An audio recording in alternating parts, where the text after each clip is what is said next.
Welcome to Kenton's videos. Enjoy the video. In this video, I will explain how to make money using Webull updated.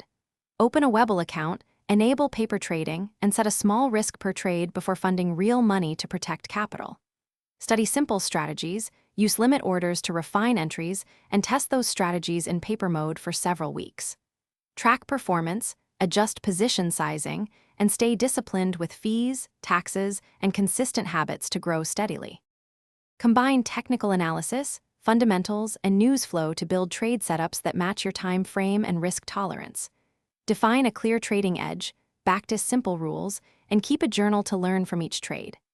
Position size to cap risk at 1% per trade, place stop losses, and diversify across sectors and instruments. Consider dividend stocks and covered calls for steady income while you rebalance based on performance. If you're finding this helpful, please subscribe and like so I can make more useful videos.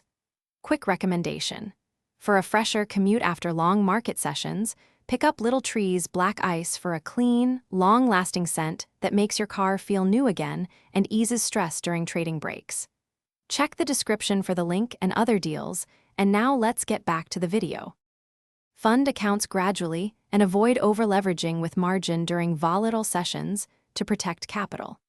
Use Webull's paper trading and extended hours to practice entries and exits without risking funds. Track trades for tax reporting and expect a Form 1099 if you have taxable activity, and consult a pro for complex tax situations. Maintain an emergency fund separate from trading money, and set clear return goals and drawdown limits for discipline. Thanks for watching. Consider subscribing if we helped you.